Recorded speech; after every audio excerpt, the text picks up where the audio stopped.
Ladies and gentlemen, boys and girls, children of all ages, welcome to your favorite part of the week, Wrestling Chat with Friends. As always, I am Megan McMahon. Oh, now you guys want to do the DJ noises. I've been solo on DJ noises for months. Welcome to Wrestling Chat with Friends. See, I'm there. Sorry. That brings me joy. That might be what I'm popping for this week because you guys never make that noise with me. So Just for you. I'm kind of Just for excited. you. I was waiting all week just to do that. Me too. Yes, I'm glad it's spreading. I am Megan Rickman Blackwood, your favorite heel in heels, and I am joined by some of the best friends to talk wrestling about. Cheats, Coach Two Belts. How you doing, Cheat? Fantastic. Little League team is ready to roll. The Coach Pitch Pirates are about to make it to 500 tomorrow. Getting ready for the playoffs. Ready to rock. No, that's right. Bring that belt home. You guys should have a belt. I know it's normally like a trophy, but it should be a belt. It should be a belt. I didn't think of that. I'm pushing for the belt. And then we have Elliot, the Collector. What do you have for us this week, Collector? What do you hear? What do you say? Here and present, I'm accounted for and I'm accountable. I have a very special Collector's Choice this week. It's a one of one in the world. Mm-hmm. This is a fist that fist bumped John Moxley last Saturday at Capitol Collision. There's only one of them like it in the world. I also just get my Bullet Club t-shirt in today. Hey! Right in the nick of 1 week late to wear it to the show, but that's all right. Here we go. Cheats, heels, TG, I'm here. I'm ready. Let's go. Get it on. And then we have the ultimate worrier. I always have to be very, very clear with that. How you doing tonight, Tom? I'm doing great. Cheatham, a WrestleMania 6 t-shirt. I was doing this for Tom, the ultimate warrior. Oh, gotcha. It is a WrestleMania 6. I'm doing great. I witnessed the aforementioned fist bump last week, so I can vouch for that. I saw it. You saw it happen, and then I touched knuckles with him afterwards, and I got a little bit of that John Moxley fist love. It came my way. Yeah, and that's called sweat, Megan. Yeah, I know. I didn't want to say it. It sounded gross. It happened. Get comfortable with it. Well, let's jump right in. So what we're popping for this week, and in a non-traditional way, I'm actually going to go first because I don't want anybody else to steal mine. As some of you guys know, a bunch of the crew went up for the New Japan Pro show in Washington, D.C., and we got to see some of our favorite wrestlers live. And I'm popping for John Moxley. I've loved John Moxley since he was Dean Ambrose. I always enjoy his promos. Anything I've seen of him in real life, like as a person doing interviews and stuff he does with Renee, I just think he's amazing. And watching him, it was like the third time I've seen him wrestle in real life. And I leaned over to my husband and I told him, I felt like I was watching Van Gogh paint. Like there are people who love a thing a lot and suck at it. There are people that are really good at a thing, but you can kind of tell they don't love it. And I feel like Mox is one of those rare, and at the end of the day, this is an art form, right? Like it's sports, it's wrestling. It's also art, and watching an artist in their element work as well as he does, it was beautiful. I screamed and yelled, of course, but a lot of the match I found myself just silently just watching Mox work, the way he was putting other wrestlers over, even his promo at the end of the show, just top notch. I'm popping for Mox. I know it's a normal pop for me, but this week was really special, and I'm really glad that I got to go up there, and I'm glad I got to experience it with all of you guys. So that's what I'm popping for this week. Cheats, how about you? Yeah, I'm going to stay with the same show, but a little bit different angle in the sense that, we started this show basically during pandemic, and we've been really, really lucky to bring on quite a few wonderful podcasts, wonderful friends, meet a lot of folks, but we were never in a position to get together, all of us, Ty included, and watch a show together. And all of us went up to Washington, D.C., all of us got to experience Capitol Collision together, and in a weird turn of events for us in our show, Elliot the Collector and I got there about an hour and a half early, and we were able to meet so many people and talk about Wrestling Chat with Friends with so many people that we have met a ton of new friends. We're going to have a bunch of friends on the show as we move forward. It was just a wonderful experience. I'm popping for that experience and being able to share it with all of you and able to see live wrestling. It was my first live show in years. And it was a wonderful experience. So Capital Collision, meeting all the folks, spending time with you guys is what I was popping for this week. Absolutely. Elliot, what you got for us? Cheats, that was very well said. I think all of us collectively probably popped the hardest in the last couple of weeks just being together for that night. I know we're going to talk about it in the A block, but that was a special night, special show, felt very intimate.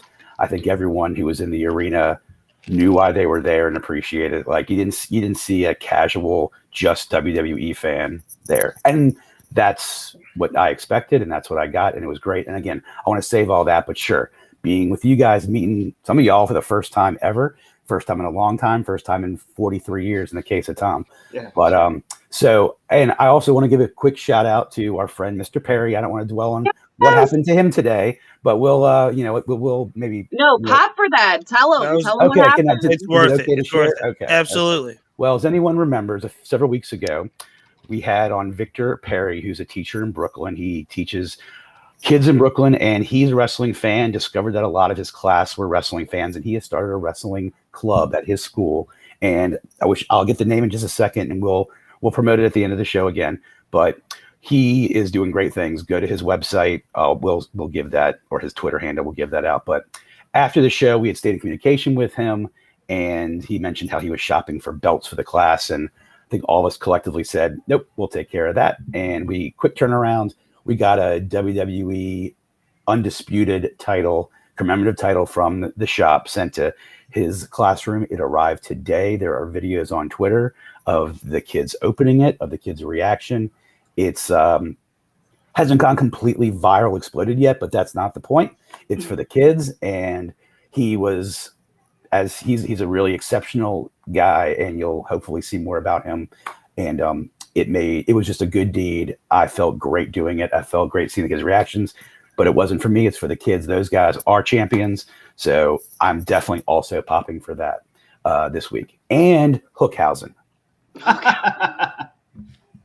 Elliot, I feel like you might have popped a little extra hard. They had one of the kids like unbox it out of the velvet bag for the whole class. Awesome. It was so good to watch, and they all like their faces lit up. And I think like what's so special about what Victor is doing is it's capturing that like joy and the magic of what pro wrestling can be, and just instilling it in a whole new generation. So yeah, we're gonna make sure we throw that handle up for you guys.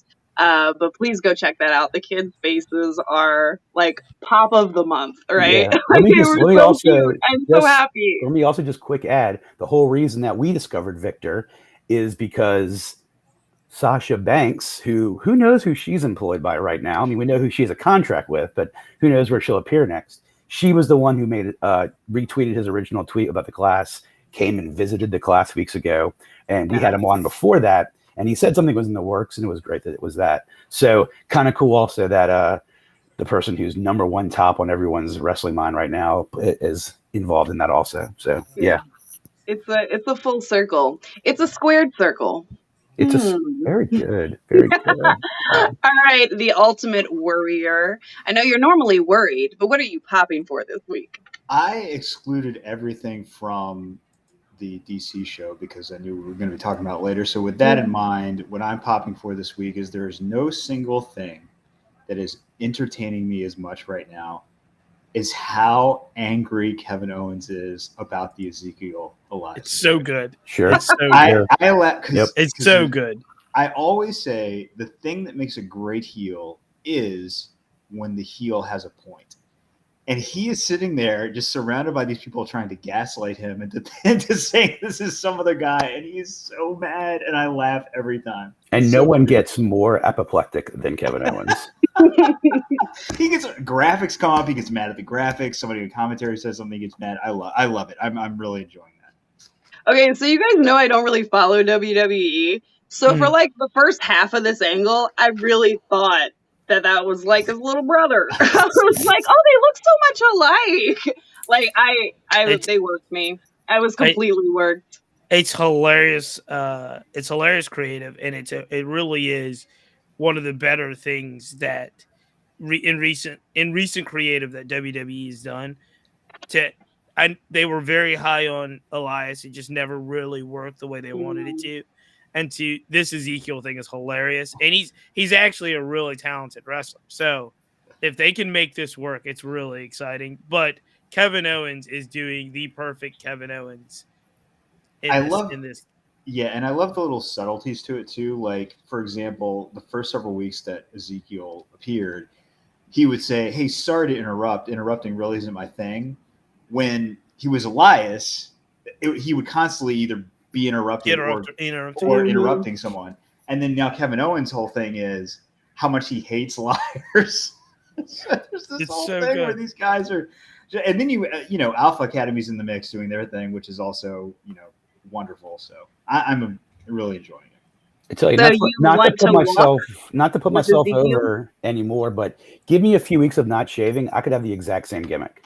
I think you should do it. I'm on board. It'll be like, we got to come up with a cool name for you, but it's going to be like collector adjacent, right? Mm-hmm. The collector's little brother has moved in and has taken over the podcast. Yeah, they're killing it on social too, which is funny. Like there's the pictures of there's a picture of Ezekiel and Elias together that was just hilarious. That is so poorly photoshopped, and he's like, "See."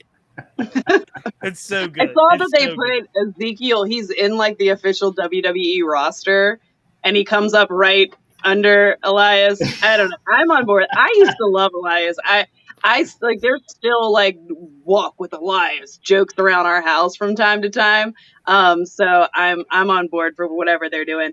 All right, so let's jump in and talk about Capital Collision and you guys' reactions to the matches. I pulled out a couple of ones that I thought they might be interesting for us to talk about. The first one I'm going to give to Cheats to talk about because I saw him pop. I was like maybe like 3 or 4 rows, 4 or 5 rows behind you guys. I literally saw Cheats pop when this moment happened. Lio Rush pop in. So it's funny because when we started the show, we couldn't figure out, Ty and I couldn't figure out how we felt about Lio Rush. And that's kind of the running joke for me, is that people would assume that I hate Lio Rush. And I actually love Lio Rush. I think Lio Rush, as a performer, is extremely talented. As a talker, I think he's hilarious and really funny. I think the problem has always been with Lio Rush is personally inconsistent. It's very much, we're going to talk about Sasha Banks later, but Lio Rush is like Sasha Banks on steroids. It could be in the same show when he decides he doesn't want to wrestle anymore. Or he retires. He could walk out, do the opening promo, walk back out and be like, I'm done for good, guys, and then close in the main event. And everybody would be like, this is Lio Rush. This is what he does. I really wished his AEW run was stronger, but I think he got hurt and then he wanted to quit again and he wanted to make music. I don't know. New Japan is a place where Lio Rush can thrive if he wants to wrestle. That has always been the thing. I always enjoy seeing him, and he's one of those athletes and performers where I love seeing him. I love him on the mic. I love everything he did at the New Japan show. And then if I saw him after the show, I would still be like, I don't know if I want to hang out with him. Like, I don't know if I want to like go up to him, because it could be just like complete mood swing, and then I'll be like, oh, great. Excited to see Lio Rush. Glad he's back in New Japan. When he gets cleared, if he doesn't decide that he wants to change his mind, he will have amazing matches in New Japan. He's that talented of a performer. He is top notch. And I can't wait to see him work. I loved him. I loved him in the Black and Gold NXT. I loved him in the Indies. Again, left something to be desired on the AEW run, but he can be a star if he dedicates himself and stays healthy. Honestly, I feel like even in his promo, he was like back and forth. Like he's like, "I'm here. Look at me, guys. I'm ready to wrestle. I'm not ready to wrestle. Not But when I'm wrestling ready to yet, wrestle, but when I'm I'm coming ready, back. I don't maybe. know if I'm coming back." Like it was a very Leo Rush moment. That's why I felt like it very encapsulated his whole shtick. Pretty much. But it was Okay, so let's get good to to see the him home in DC. Good to see him home in DC. absolutely. Let's get to the matches. So Brody King went over Murder Grandpa. I was kind of sad about that. What was y'all's reaction to seeing Suzuki live? Did the chops feel as intense to you as they do on TV? Yeah, I What wanted to feel? speak exactly about those chops, and it had been a long time since I had been to live wrestling, and I started going in the '80s when the Richmond Coliseum was dark and gritty, and there were 2,000 people watching Dusty Rhodes and Magnum TA. I have forgotten a lot of the moments and sometimes the smells and the crowd and the lights. One thing I have never forgotten are two things. One is the sound of that plywood when someone hits it hard, just a sound that echoes throughout the arena. And the second, it's a sound you will never hear anywhere else in nature, the sound of meat slapping meat or whatever Big E's, Meaty men smacking me. they were so loud and so terrifying and so frightening that it added it added to each chop added to the intensity of the match, and it just built and built and built, and the crowd was hot for it every time. I mean, every performer had a chop session with their opponent, it seemed like, throughout the night. Mm-hmm. Those two, however, the fact that it's Brody King, who's this mountain of a man who's completely tatted up and just sort of scary looking, and Murder Grandpa, who is, I guess at this point, is it cult hero, cult legend? Mm-hmm. He's cult status for sure. That, among a lot of other moments that night, made me sort of appreciate what I was looking at, was seeing those two go at it. It was interesting to me because, like, Brody King's chops were louder. Like, they had the more of the reverberating, like, slap noise. No doubt. But Suzuki's, I think, like, it felt like it vibrated under your feet. Like, it felt like it was hitting his heart. Like, we were up in the stands. Like, Jared and I both were like, ooh, ow, ah. Like, you could hear it, like, thump against his chest. I don't know how they took some of those shots. That, and then another match we're going to talk about, Eddie Kingston and Ishii. Like, there were moments in that I was like, someone's heart's going to stop. Like, they're going to accidentally stop each other's hearts, and someone's going to die in the ring. Cheats, what was your thoughts on seeing Suzuki live? Actually, I went into the match thinking of just that. Oh, I'm going to see Suzuki live. And it turned into, man, Brody King is a star. Mm-hmm. We got to figure. I love what House of Black is. I love him being a part of House of Black. I hope it expands. But Brody King is so impressive. He's a massive, massive human being. He is agile.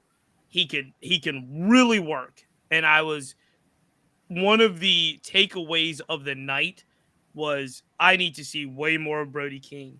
I loved what he did in the ring. And to me, in that match, he stole the show. He was the guy to watch in that.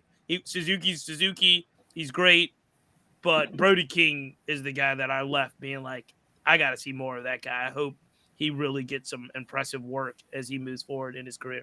I have a feeling that people in high positions know that, and that could be a big reason why he went over too. Yeah.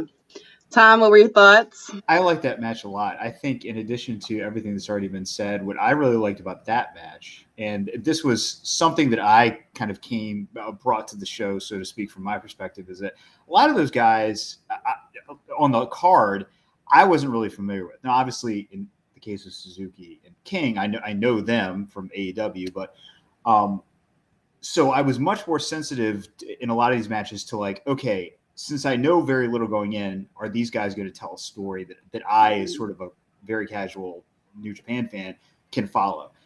In this case, I thought what I really liked about this match was that they told a really good story. It was all about, small joint manipulation. Of course, the chops and stuff, but small joint manipulation. And really, Suzuki, he got the better of the match for the most part until the end. And then it kind of made sense, like, oh, of course, Brody King is younger, bigger, whatever. And he went over, as you guys just said. And I thought what I liked about it was that there was really a good narrative in the match. And I think that, and I talked to Cheatham and Elliott about this a little bit after the show, I think one of the challenges with New Japan's matches and the strong style is that there sometimes is, I don't want to say it's something that they fall back on, but there's always that fans want to see the exchange of the chops or elbows. And sometimes, while that's very impressive as a physical feat, it can sort of take away from, like I said, like the storytelling pieces. Like, okay, we're just going to kind of stop the action here and just have one guy stand there and the other guy, hit him, and then vice versa. And I think that that's awesome in small doses, but when you see it like 4 out of 5 matches in a row, then it becomes like, okay, we need a little more here. And in that match, in the Brody King match, there was a really good story they told, and I liked it a lot. Absolutely. I think that's something that Suzuki's really good at. Sheeta's another one that does it really well, like in that style of like, and actually another one I'm going to say is Bobby Fish and Kyle O'Reilly. Mm-hmm. They pick a part of their opponent, whether in that match it was Suzuki was working on his hand, but they'll pick a point like just somewhere on the body and work it the entire match. And I think like we are in the American style, we're used to seeing the flippy shit. Like that's what we're into. We're into constant moving and action and stuff, but like that long-term work of a body part, like Sheeta, Suzuki, there's like a lot of people that do that, and like it adds a lot more to the story. It's not as flary, it's not as exciting as somebody flipping off the top rope, but it makes sense. If you're in a fight, you're gonna work somebody's arm until they can't hit you anymore. So that was an amazing match. I loved it. Let's move on to Ishii versus Eddie Kingston. Ishii won the match. What were you guys' thoughts on that match? Seeing Eddie Kingston live. I know he's a popular guy around these parts. Sheets, what's up with the face? I'm laughing. I'm laughing because I watched this match sitting next to Tom, and I'll just never forget the "This is awesome" chant. And then Tom looks at me and goes, "Is it? Is it awesome?" So I'll let Tom start because I don't. Okay, Tom, go. Eddie Kingston is a great personality, a star, a great talker. I think if that match had been on like a standard AEW card, for example, I think it doesn't suffer as much. But the fact that so many of the things that they did that would have stood out on a traditional American wrestling card were maybe emulated in some of the other matches and maybe done better, like the match we just talked about. That was not my favorite match of the night. It just didn't work for me. I was like, okay, I think we get it.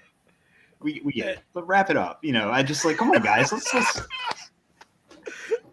I was also thinking the whole time, I was like, I wonder how like legit how tall Ishii is, because he's like, I mean, they call him Stone Pitbull. Is that his nickname? I mean, that fits. He is just a fire hydrant. Small and compact. Yeah. So this is my first time seeing Eddie live, and let me preface this by saying that I love Eddie Kingston. There is no way, because again, you remember how I said at the beginning, there's people that like really love it and aren't that good at it, but they love it so much that it matters. That's Eddie Kingston for me. Watching him live, it felt like Eddie's fight style is like what I imagine a little kid like goes home and tells their mom, like, I got in a fight and then I spun around real fast and then I got up and I raised my fist and the whole crowd was with me, mom, and I powered up. Like he even does the thing from like cartoons where you're like, oh, like I love him. God love Eddie. He is amazing. I don't want him going anywhere anytime soon. I would love to see him stay in AEW forever. But it was a little bit like watching like a little kid fight, and maybe that's his appeal. I don't know. I love Eddie Kingston though, so he can do no wrong in my eyes. But it did have like really ADHD 8-year-old energy to it. He is so over. I will say that he might have been the most over person of the night till the main event. He was so over. But I think during the match I looked at Tom laughing and said, let's put in perspective that Eddie Kingston's finishing move is a spinning back fist. It's about the most unathletic, most not devastating. They've been punching each other for 15 minutes. Then he's supposed to spin around and punch him, and that's the match. That's the end. It makes no sense. Over hyper 8-year-old. Like if you are a hyper 8-year-old, that is going to be your finisher. And then I spun around, Mom. Right. I spun around real fast. I went into the match, and most people know this. I don't think Eddie Kingston's that great of a wrestler. I've been more impressed with Eddie the last since the Jericho match. Mm-hmm. I've been more impressed with his in-ring work. He had a good match with Ishii in the sense that his in-ring work was better than it was when he started coming on the scene in AEW. And I do think that, he's just so over. There's nothing he can't do with a mic and in the ring and be like, let's fight. And then the fight starts and you're like, what? And when I think about contrasting the match that we saw to how he potentially will be used in the 5-on-5 match at Double or Nothing, that he's going to be awesome in that. I mean, that'll be great because that is going to be, everybody's going to get in, get their stuff. Like you said, super over. He's going to be fantastic in that match. This match, I don't think played to his strengths. Okay, listen, I can't take anymore. Hold on a second. Do it. Get him. Descent. Let's go. Do it. All right. Do you guys forget why you got into wrestling? It's for the characters. It's for the violence. 100%. You guys closed both of your arguments with the right things, but it was so backhanded because you totally basically shit on his personality and not his personality, but his personality. Let me change that. Yeah. His ring work. Sometimes who gives a shit? Megan said it right. Some people suck actually as maybe athletes because he doesn't look like an athlete. He doesn't act like an athlete. His character is so good. He's so over. And he can fight. Not everyone wrestles. Some people fight. There have been fighters throughout wrestling. And, I take particular problem with but all three of you actually for a second, his finishing move. Who else does that? Chris Jericho. So come on, guys. Wait a second. Chris Jericho does it now after 30 years of awesome wrestling. We're forgetting about I don't know Eddie Kingston. I don't know how Eddie Kingston wrestled 12, 13 years ago. He may have. Nobody does because we didn't see him. I'm willing to give Jericho a pass, knowing of all of the stuff that he was able. Jericho's physically not the same human being. In 2009, 2008, when Jericho was making his second or third WWE run, Kingston was in the Indies with Brody Lee. They were a faction. And if you find some of those videos on YouTube, I think Eddie had a slightly different body, but he's always, there's a reason. Kevin Owens has a similar body type. Kevin Owens can move better, no doubt about it. The ring work cannot be compared. I was going to say, are we literally talking about Chris Jericho and Kevin Owens as opposed to Eddie Kingston? Eddie Kingston's character is right there with Kevin Owens. His character is. Absolutely. So at the end of the day, one out of 6 matches, I'm not going to criticize his ring work because his ring work doesn't need criticism. He would agree with you, and that's what's great about Eddie Kingston. And then he beat the ever loving hell out of all of us at the same time. It was a super fun match. That's the thing about Eddie. I am never not entertained with Eddie. I was entertained. Always entertained to the highest level. Maybe not for the reasons you guys were entertained, but I was entertained. I was super entertained. Absolutely. I loved it. Just for the record, we love you, Eddie Kingston. This is not we don't love Eddie Kingston show. No. You are loved. I mean, half of the screen definitely loves him. The other half I'm not so sure about. Which half? I love it. And again,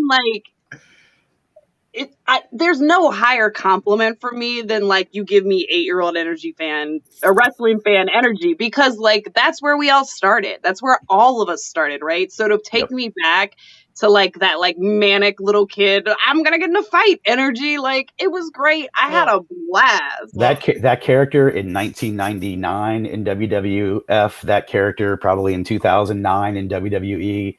that would have been a great character. He doesn't have the ring work to probably have made it in WWE, but man, that character's so good and has come on really so fast because of AEW that he's an amazing character.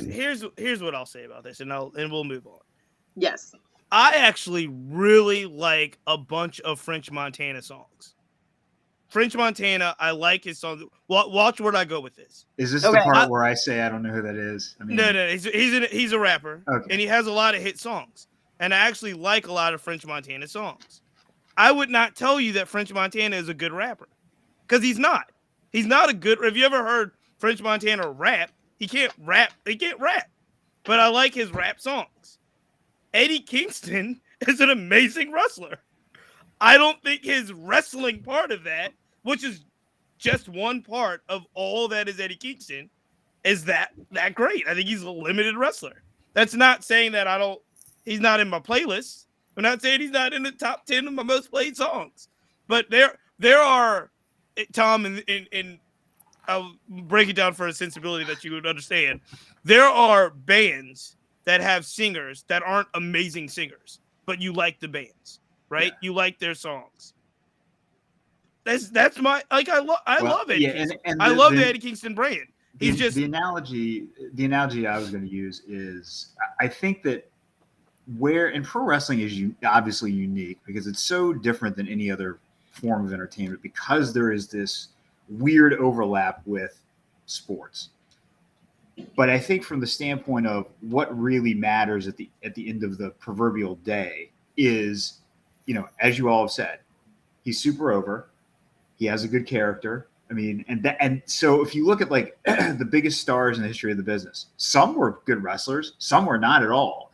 Yeah. And it doesn't matter. That's my point. Who's the biggest star? Sure. So it's the same thing as saying like, okay, in the last, let's say 40 years of movie history, safe to say that Arnold Schwarzenegger is one of the biggest movie stars, box office attractions of the last 40 years.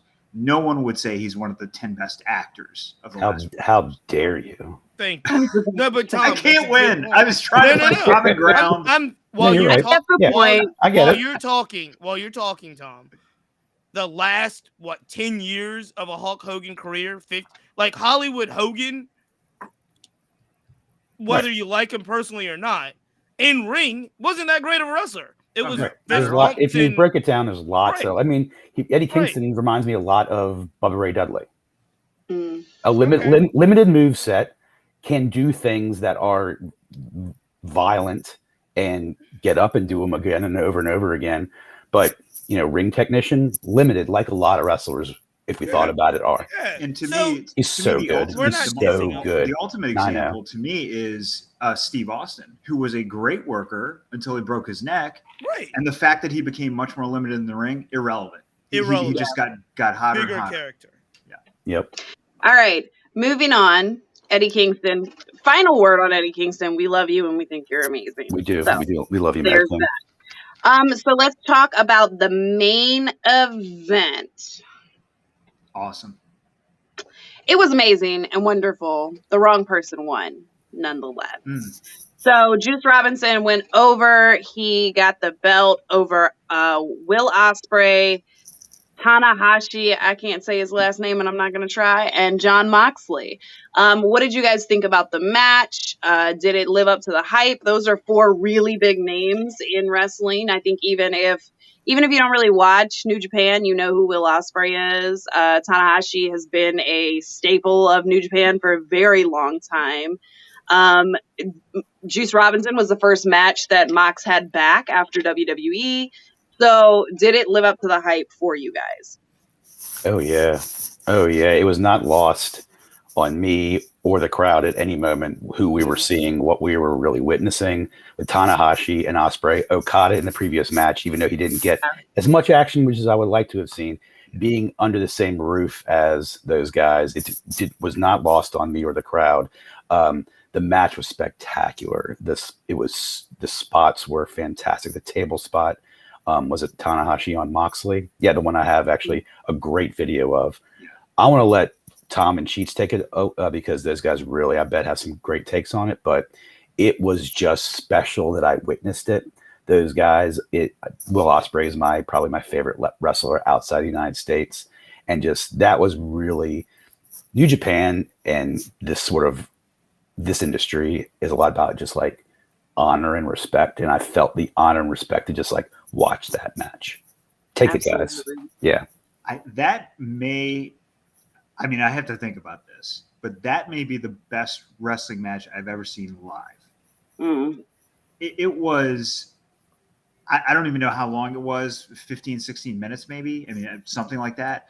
One of the things, because it was a Japanese promotion show, they do the traditional thing of telling you how much time has gone by.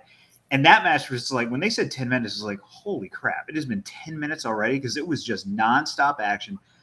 One of the challenges, I think, in any promotion with booking a four-way match or three-way match is kind of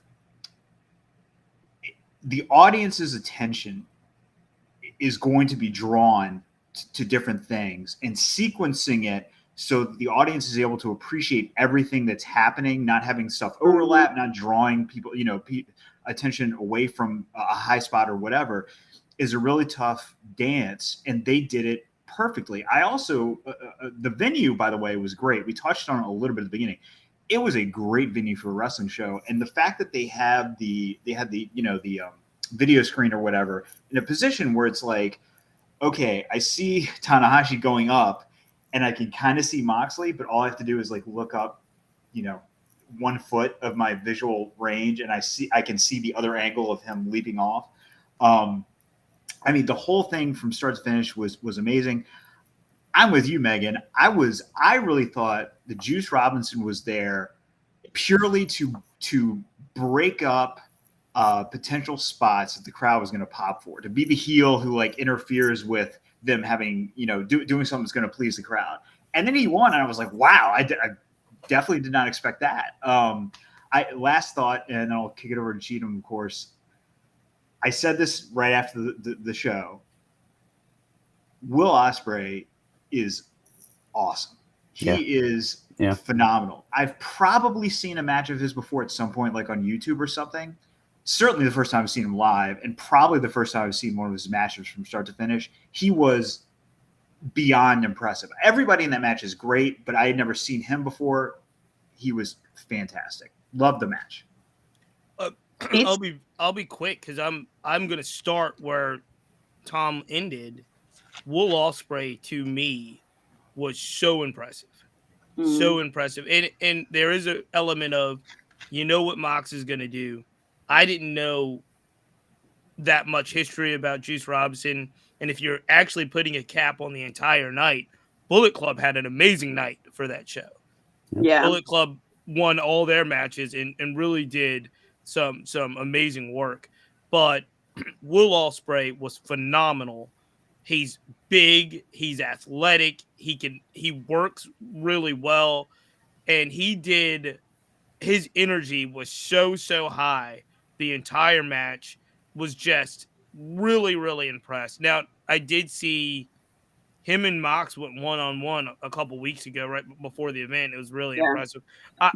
I've been familiar with Will Ospreay for a while, but seeing people, the same thing I'll say about Brody King, excuse me. Certain people are much more physically impressive when you see them in person. And Will Ospreay has got great size, great athleticism, can work. He was just impressive. And don't sleep, because the mass is coming back to Moxley too. When Moxley returned from his rehab break, he was a skinnier Mox, and a lot of people made comments about it. He's still in great shape, still slenderer than he was before he left. But if you look at Mox now and you look at his chest and his shoulders, he's been in the gym too, and so it was impressive, and I was really impressed with everyone in the match. Will Ospreay to me stole the show in a bit, but it was a phenomenal match, and probably was the best match I've ever seen live in person. Will Ospreay. Oh, Go ahead. Sorry, Will Ospreay, 6'1", 231.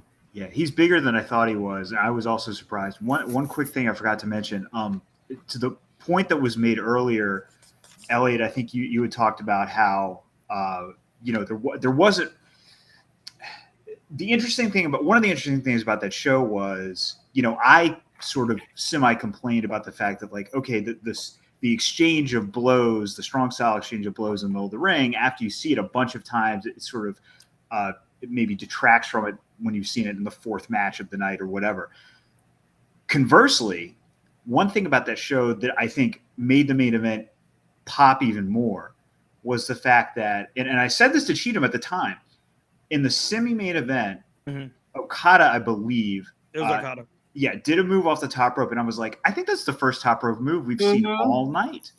Yeah. And then you get to the main event, and now all of a sudden, Ospreay does his thing, and Tanahashi, goes to the outside, and that's the contrast is so much more potent because there haven't been a whole bunch of flippy flops all night, and all of a sudden it's like there's this it's like a fireworks display at the at the end of a ball game or something. It was absolutely incredible. Yeah, I mean, just real quick, and Megan, I know you want to say something, but yes, just because you made such great points.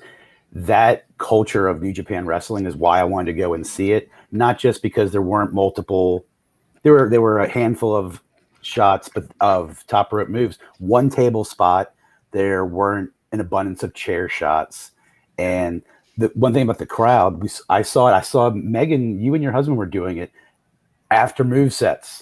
Just very nice applause. There weren't asshole chants. There weren't, there was a "This is awesome" chant, but like it was the kind of crowd that company draws. It's part of the Japanese, style of having just like reverence for these wrestlers, and the crowd showed immense reverence for these guys. Absolutely. Will Ospreay actually won me over with this match. I have always thought that Will Ospreay, and this is probably because I've just gotten into watching his matches over the last year. I've always kind of felt like he was the poor man's Kenny Omega. And when I saw him live last week, a lot of respect grew for Will Ospreay, and him as his own character, his own moveset, his own style.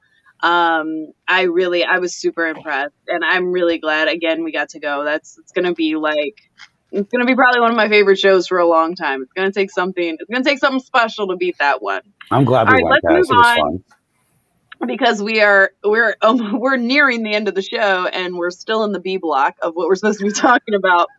So I'm gonna let Cheats maybe lead this part of the conversation more, because you guys know I'm not a big WWE head, but there was quite a bit of uproar this Monday for Raw. Naomi and Sasha, who are the women tag team champions, were scheduled to who is down here? Who keeps talking about Rocky Ramirez? I'm gonna have to fight one of y'all if y'all keep on talking about my boy Rocky, because I like Best Friends and Chaos.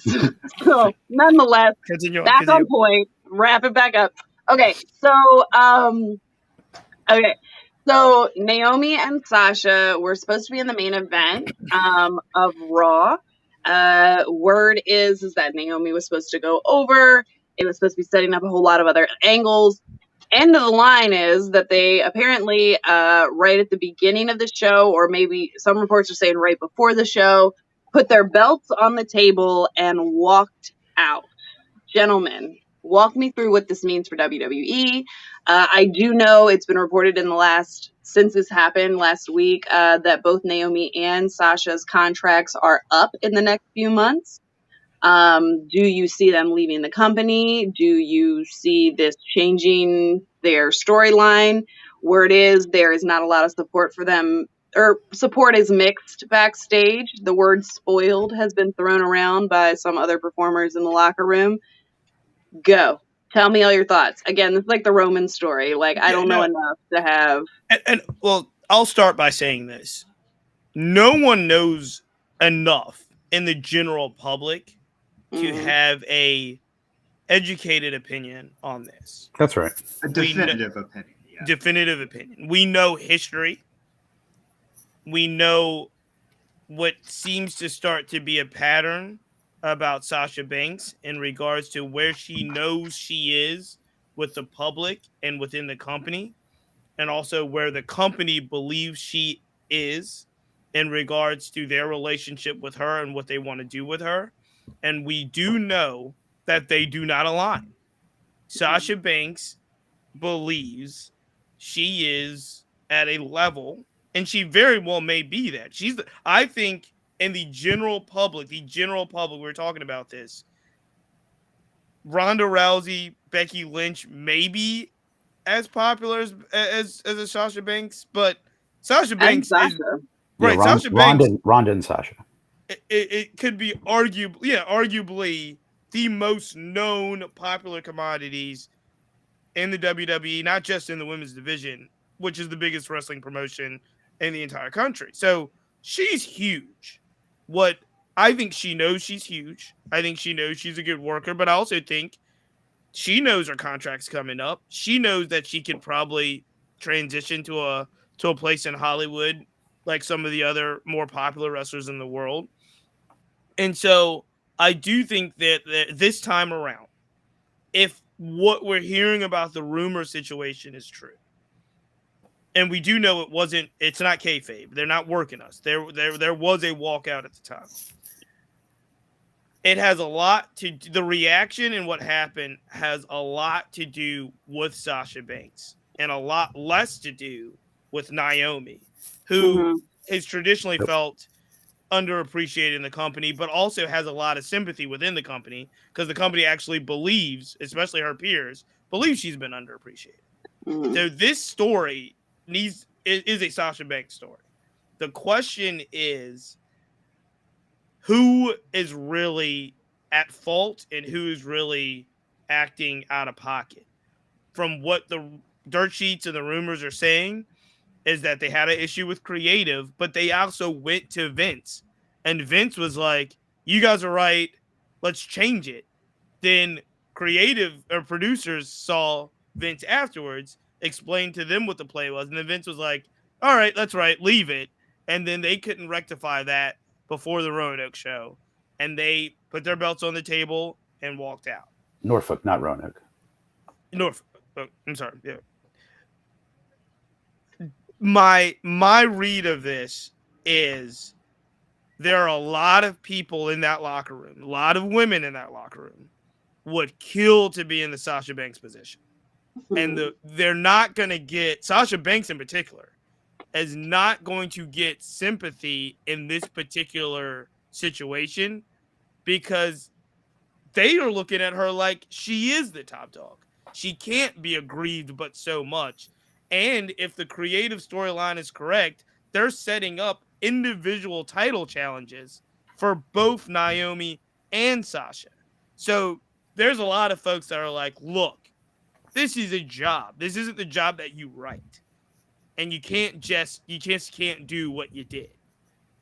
The other side of this is, I think, again, we don't know all the details, but Sasha's opinion of where she needs to be, because Sasha's only looking at Charlotte and Becky at this point, maybe Ronda, but she's looking at Charlotte and Becky, and at this point, she does feel like of the four horsewomen, she is by far the most disrespected. She feels that way. So I don't know. There's no right answer. I think WWE has a challenge on their hands. I think Naomi will be back in the fold. I really don't know about Banks. I hope she is, but her time is going to be limited to begin with. I think she's going to do other stuff. Yeah, I think you hit the nail on the head, Mark. I think so. A lot to unpack here. I'll go through it very quickly. The first thing I'll say is all indications are everything I've ever seen, and granted, I'm just some idiot at home, but I did watch the first season of Total Divas.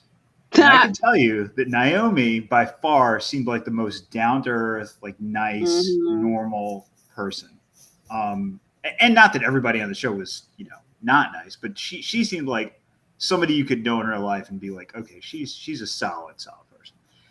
I think that the reason, if the reports are correct, one of the reasons that sort of the mixed feelings backstage are only going Sasha's way and not Naomi is because I think people maybe perceive what Naomi did as like an act of solidarity as opposed to this was, her idea. Because Naomi, she sacrificed. She was like, she was going to go over and she was going to be in probably the co-main event or the semi-main event of the next pay-per-view against Bianca for the title.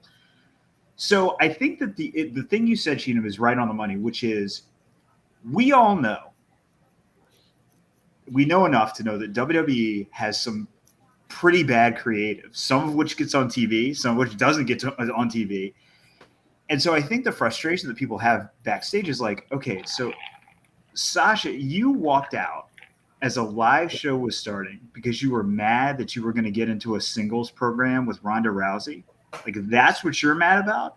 And you have all these other people in the locker room who've never gotten anything close to that level of opportunity. And I think that is why their patience has run out. It's not like they, were pitching some, awful idea to Sasha and she was like, look, I refuse to do this. And people were like, yeah, I can completely see why you were upset. This was like, wait, you didn't get your way, but the alternative was you were going to be, competing for the title and your tag team partner was going to win the main event tonight. And this is the line in the sand that you're walking out over.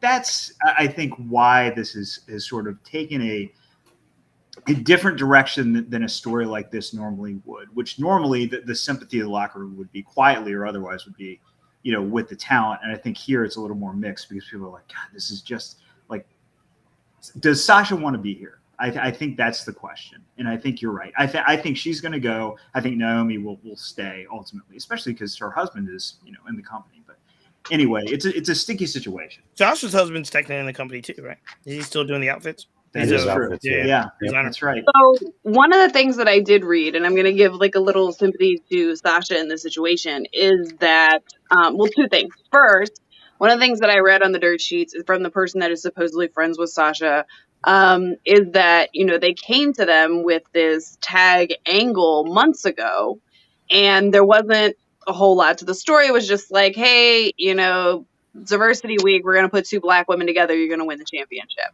And Naomi and Sasha worked really hard to get this team over, right? And then to be told that that championship is going to be diminished, even if it is to your own betterment, right? Like you're cutting down something that they probably didn't want to do in the first place, and then ended up, you're told to work this thing really, really hard, and then there's a whole new angle coming out. That's not the first time we've heard of something like that coming out of either Vince or creative at WWE. People, you get given a story you don't really like, you work the crap out of it, and then a month or two later, it doesn't matter. And I do think that that's something that consistently WWE has had problems with in their creative department. Second thing I will say, we also got news yesterday that Stephanie McMahon is stepping back. For a long time, she has had a big role in, at least from what I read, I don't really, I'm not your WWE head, but she's had a lot to do with the women's division.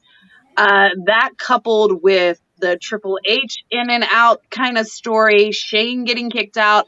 I think there's a lot more turmoil over at WWE than any of us are seeing yet. And I do believe we're going to have at some point either a blow up sell off of the company, or it's going to really change directions. I know Nick Khan is like the guy now, but you've taken pretty much the three heir apparents to the company when Vince dies out of the picture. So maybe there's more mess happening over there than what we know about yet. I think especially with the Stephanie news coming out this week, that was really shocking to me because I thought even of the two kids, I thought Stephanie would take over before Shane.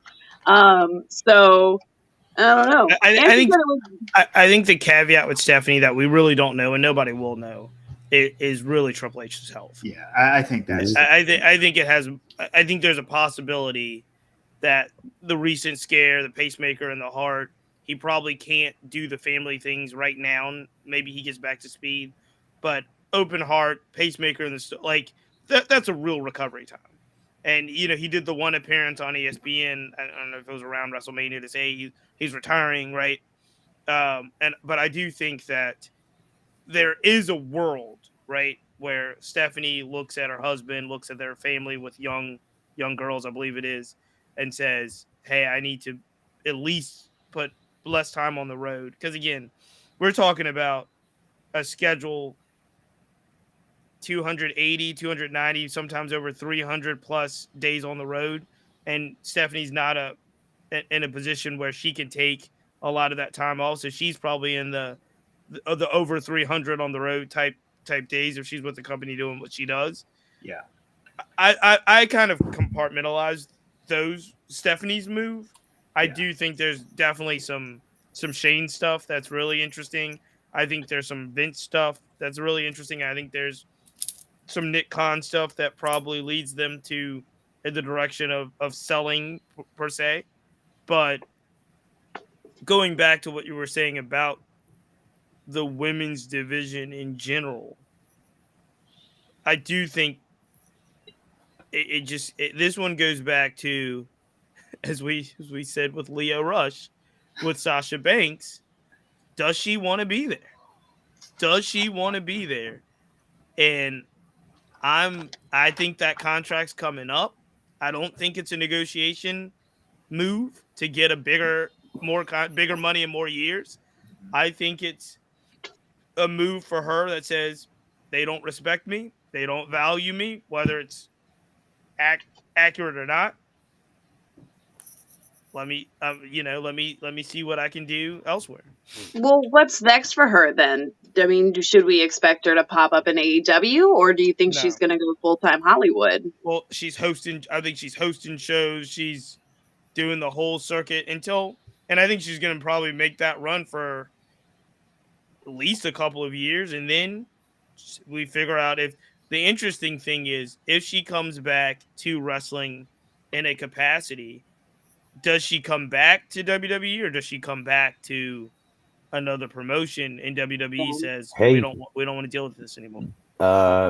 April Mendez, Mrs. CM Punk, has a women's promotion that she is kicking off. So I can see that being terrific. It's got a TV deal. It's got the whole thing. Sure, elevate There's also Freddie Prinze says he has Freddie Prinze Jr. says he has the backing and the TV deal and the SAG contracts in order. He bought the light kit. It looks like we're gonna have quite a few more shows to talk about coming up. And let me be clear, Sasha Banks, there's nothing in my mind that says she would not succeed. I think she has a higher ceiling. I think she has a higher ceiling outside of WWE than she does. She is a star. And she knows it. Yeah. Okay, so we were going to talk about Double or Nothing, but we have another week to do that, and we've run really long. So we're not like at the hour yet, but we still need to do like our ending things, like Heel of the Week and all of that stuff. So I'm going to cut that block. Elliot, do you have a match for us to watch this week? I definitely do. So, guys, one thing we did not touch on this whole show, and I'm so thankful for, is that we didn't talk about Ric Flair potentially getting back in the ring one more time. Matt Cardova. It was coming. I don't want to talk about it, but it's going to be happening apparently. I bet. I would not make a bet that it actually happens. Who's he going to wrestle? It's your guy, Cheats. Jay Lethal is training with him right now. That'd be cool. It's Matt Cardova for the NWA for the right? NWA World title. Go well, over. I don't know if that's been nailed. I know at one point. I think that's it. Well, I know at one point apparently Ricky Steamboat had been asked, and Ricky said, "Hell no." Ric Flair. One thing about Ric Flair, love him or hate him, he's had 6-7 different runs. People in the world can remember Ric Flair in the early 80s with the real long hair. They remember him dominating NWA in the late 80s. They remember him during Monday Nitro Wars. And then he has a whole Impact career. He had a complete renaissance with WWE. People of all ages can choose to remember how Ric Flair, even after he stopped wrestling, he's got his entire persona from the videos he's doing. I choose to remember Ric Flair as a wrestler, kind of that mid-'80s. So because I was thinking about Steamboat, I want to recommend Ric Flair versus Ricky Steamboat at Wrestle War 89. It's called the Music City Showdown. Steamboat went in as champion, and Flair. It was one of the matches where Flair, one of his title reigns, he took the title. It's part of their trilogy they had that was like Chi-Town Heat, and then this. That match, went and watched it today. I couldn't recommend it more. Wrestle War. These are two, just like you were talking about art, Megan, earlier in the show. Those were two artists that you could just sit and you want to watch, and you wish you had a poet like you who could translate it for my brain as I watched this. Amazing. And also the lead up to this was incredible too. So two guys, it was a master class. Flair's had a million of those. That one really sticks out for me. So that's my recommendation. Wrestle War Music City Showdown, Flair versus Steamboat 1989. If you skip that recommendation because Ric Flair's a raging racist, I will not be mad at you. But Elliot recommended it. Yeah. So, Topical. Okay, so this is how we end the week every week. We got to talk about the heels, baby. So, Cheats, who is your heel of the week? I'm excited. I love this one. It is going to be Nick Saban. Nick Saban, the coach great one. of Alabama, is my heel of the week. He went on a whole full-fledged NIL rant, but he went too far. He accused his former assistant coach Jimbo Fisher over at Texas A&M of paying every recruit in the class this year. They had the number one recruiting class. He goes out and says Deion Sanders at Jackson State paid a kid $1 million to come to Jackson State. He's talking about the top pick, that Travis Hunter that landed. He said I can't believe a couple other things he said about this. And the issue about any coach like Nick Saban is it's all good while he's at the top of the mountain. And Alabama has been at the top of the mountain for such a the other one, Lincoln, the Pitt wide receiver, I believe his name is Jordan Addison, landed over at USC. It's kind of the worst kept secret ever that this really great wide receiver is going to transfer to USC because of NIL. But I say all that to say it's all good when I'm winning. Nick Saban loses to Texas A&M last season. First time that he'd lost to any of his assistant coaches ever, and he'd played 1 million of them. They lose in the national championship to Georgia, and now Nick Saban doesn't have the number one recruiting class over at Alabama. And we're supposed to think for the last 10, 15 years that people want to go to Tuscaloosa, Alabama, as a destination place without any. Again, recruiting is institutionally not fair because the perks that a University of Alabama gets are not the perks that a UVA or a University or whoever they're playing. There's just a different level of support that one university gets after another. And Alabama is at the top in their football program of this situation. But the issue is, as soon as Saban looks like he's about to get caught and suffer and not win a national championship, he's literally flipping over the table and calling for everyone to investigate everything. And I thought Jimbo Fisher had a really good response in the sense of ask Nick Saban's former assistant coaches what they think about Nick Saban. Ask his former assistant coaches how they went about their business. And he should shut up, is basically what he said. So Nick Saban's my heel of the week. He knows better. He should do better. Boom. All right, Tom, what are you worried about this week? My heel of the week was going to be a tough love heel of the week to Ric Flair for the reasons we just talked about. But instead, I'd like to use my time to pile on Nick Saban for a second, because the one thing that Cheatham left out of the rant that Saban had that was my absolute favorite part, and by that I mean least favorite part, was where he was talking about. So the whole thing is, as Cheatham said, Alabama had only the number 2 recruiting class. Texas A&M, Jimbo Fisher, was number 1. And he went on this rant of talking about, how much, they're paying every recruit. They're paying every recruit. And then he goes, and this, I don't have a problem with NIL because at Alabama, our players did things the right way and they created opportunities for themselves to the tune of $3 million. And I'm like, okay, so when your guys do it and make millions of dollars, it's the right way. But if Texas A&M or some other school is doing it, like that's somehow unethical. What? It's insane. Are you kidding me?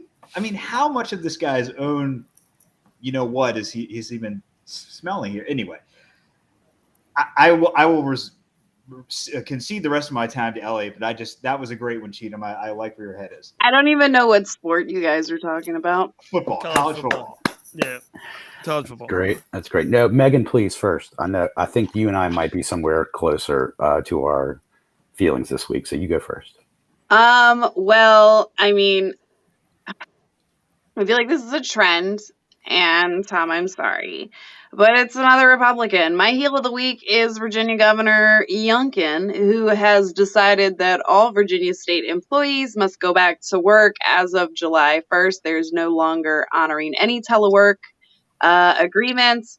My husband works for the state. Until I decided to leave for UNC, I worked for the state. And I know that just productivity and like reports that we've gotten through COVID, productivity has gone way up. Worker satisfaction's gone way up. Carlisle Group, that used to be run by our Governor Youngkin, has a lot of commercial real estate holding. And I think that's why he's making everybody go back to work. So Youngkin, you are my heel of the week. But that could be any week. I could find something every week to be like, he's a heel. I did vote for Youngkin, but I agree 100%. Boo. I agree 100% with what you just said. Well, Tom, that's why you're a good man. Youngkin is adjacent to my heel of the week. He's partly responsible for it, of course. Kind of take your pick. Secretary of Education, whose report was just, in my opinion, a complete just talking point for an agenda. It's also, I think, a tissue of lies and misrepresentation of the facts from Northam's administration. Or you could talk about the candidate in the Virginia 2nd who is suing Barnes & Noble for wanting to remove LGBTQ books. Or I could just say Oklahoma, any and all. Those are my heels. The entire. Jesus, we're not winning any fans. We're not winning any fans here. The entire state legislature of Oklahoma, whoever voted to make this happen, those are the ones. So those are my heels. Tom, you're an excellent human being. Oh, thank you. I appreciate that. Yeah. In that same vein, I'm going to give a shout out to the Richmond Public School Superintendent, Jason. How do you say his last name? Karanis? I can never say it right. Jason Camrus. He is my face of the week because he sent out a very bold email to every single parent in RPS and spoke of an incident. We all heard about the incident up in Buffalo. But even though it is forbidden by our new governor, Jason sent out an email to everybody and spoke about the importance of teaching the history of race and racism, especially in our state. So I'm going to give him a face of the week vote from me because I thought it was a really bold move and a really brave move to protect a lot of his students that matter just as much. For sure. That's great. My face of the week is going to be Rocky Romero. I feel like that's a sarcastic face of the week. Mine is very much is. My face of the week. My face of the week is Juice Robinson, only because he's dating Tony Storm. So there you go. You know what? I'm going to go with Sexy Chucky T because he got kicked out of Trent's club. Like, he wrestles with Trent all the time, and then Trent got like a tag match opportunity. He's like, I'm going with Rocky. And everybody was like, where's Sexy Chucky T? I need more Sexy Chucky T in my life. Didn't he get COVID? Wasn't that Trent, the story? Trent he was out. Trent, right. Gotcha. Trent was out of the Capital Collision because of COVID, but he was back on AEW TV that Wednesday live. Right. Yeah, and they were supposed to wrestle, and it was like Trent has a tag match, and everybody's like, Trent and Chucky T, best friends. Nope, Rapunky Vice coming in to steal the day. So maybe Rocky is my heel of the week. Don't you take time away from Chucky T. That is, all right, that is the best Rocky Romero we're ever gonna get. Ladies and gentlemen, boys and girls, we love you guys. Thank you for tuning in. Thank you for hanging with us this week. Join us next week as we talk about all things pro wrestling. And as you know, here at Wrestling Chat with Friends, it ain't over till we count the mat. So 1, 2, 3. Catch you guys next week. Peace, peace.